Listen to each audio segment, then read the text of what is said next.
Hi, I'm Lynette Lascala, and I am the CVO, Chief Visionary Officer, and founder of NAPA Center.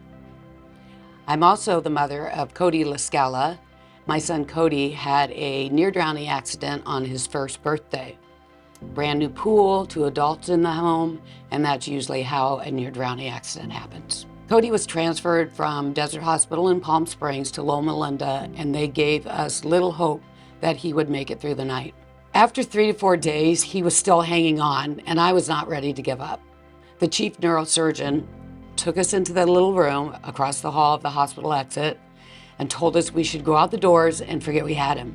He was going to be a burden on the family, and we should go on with our lives with our new baby-to-be. I was 5 months pregnant with Brian. Of course, we refused. After 2 months in the hospital, we were homebound with a heart monitor, suction machine, and a feeding pump. Cody was in a semi-comatose state. I was lost and turned to the local library to find anything I could on brain injuries. I found a book called What to Do with Your Brain Injured Child by Glenn Doman. And it was based on a home program where you were bombarding the brain with information and patterning. The patterning would require 3 people, 1 at the head, 2 on each side, and you would move the body in a crawling pattern. We would do this 18 times a day for 5 minutes each time. We had over 60 volunteers. 2 would come every hour to pattern between hot packs, cold packs, brushing, masking, banging pots and pans, reading cards with bits of encyclopedia knowledge. We never stopped. Every minute of his waking hour, we were feeding the brain with information.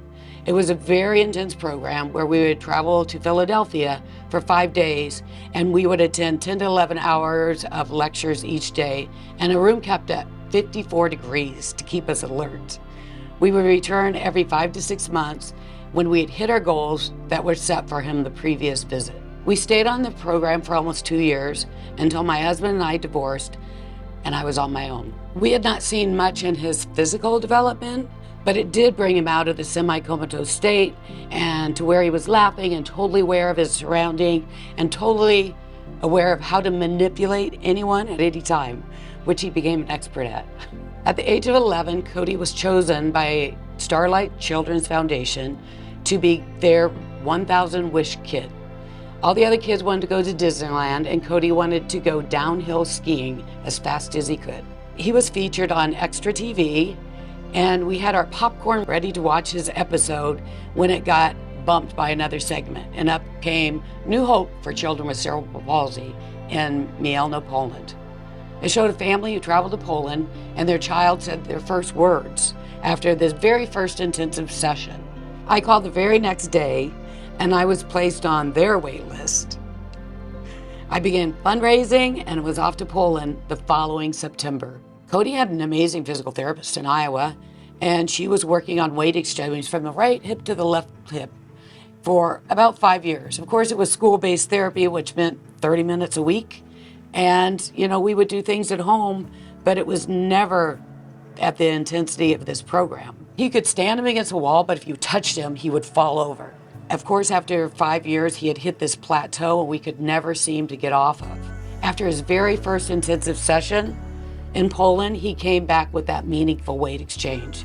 His therapist was amazed, and as a matter of weeks, we had 9 other families signed up to go to Poland. Good news travels fast. I became the U.S. rep for Euromed and would travel around the U.S. holding conferences and just speaking on what intensive therapy was and talking to parents and doctors about what it did for Cody. This was 16 years ago, and it's catching on, I guess. After 9 trips, Cody was walking with minimal assistance. It was amazing. It totally changed his life. I became a huge advocate of intense therapy. One of the dads of a child who attended Euromed was best friends with the owner of Case with Shoes before it went public. He was amazed with the daughter's progress, and he asked, why are you traveling all the way to Poland? Why isn't it available here? Steve Nichols then funded the very first NAPA Institute. I had the database of all the thousands of kids in the U.S. who had cerebral palsies, and of course I became very valuable and was asked to join their venture. Both Brian and Cody were seniors in high school at the time, and I was not going to move to California when they were seniors, so I had to pass down the opportunity. After a few months, I got another phone call and was presented with an offer I couldn't refuse. I could live in Iowa, work from home, travel to California every 4 to 6 weeks, and he was going to triple my teaching salary. I was in. After 6 months, I realized the clinic was never going to survive. The spending was out of control. Therapists were doing 7 hours a day of intensives. They were burnt out and exhausted. Families paid cash up front to attend. At the end of the year, I was offered the keys on numerous occasions to take over the clinic. But I didn't want it. I was happy just with my paycheck. I owned a health spa for 9 years prior, and I knew what being an owner meant. You're the last one to get a paycheck, if you ever got one.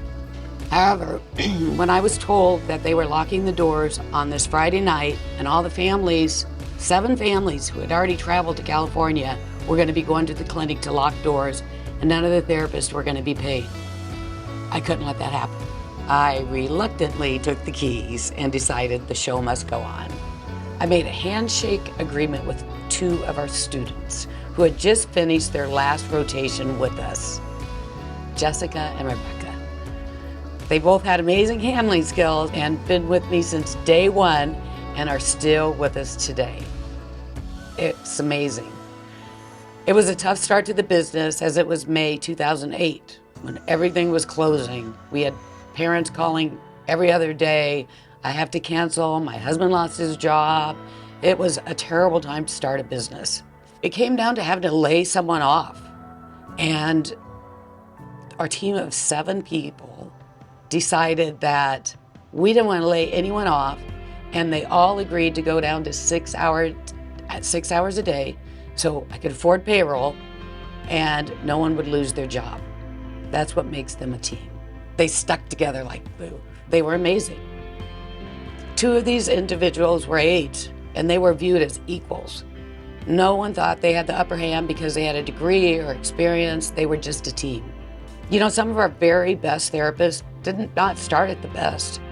They may have struggled, but they believed in changing lives and they worked so hard to become a NAPA therapist. They put in hours of time viewing and whatever they could do to become a better therapist. And that's why we still have a great team today. No matter which clinic you go to, you're going to find a team of great therapists. They work super hard. And it's amazing how much they love what they do and every child they see. I remember my first trip to Poland with Cody. He cried so much. It was terrible. I would save him all the time. He needs a drink. He needs this. Until finally I got kicked out of the gym. And I would sit outside of the room and cry.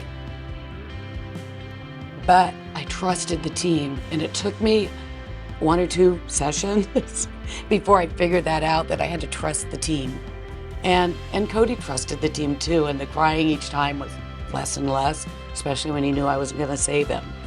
So when you come to NAPA, whichever NAPA you may go to, just remember, trust your team. They know what they're doing, and even though we're the parents and we feel no one knows their child like us, our NAPA therapists, they've seen hundreds and thousands, some of them thousands of kids, and they know what they can do with your child, and that's why they push them so hard, and that's why you guys all let them. So thank you for trusting us with your child, and I feel very blessed.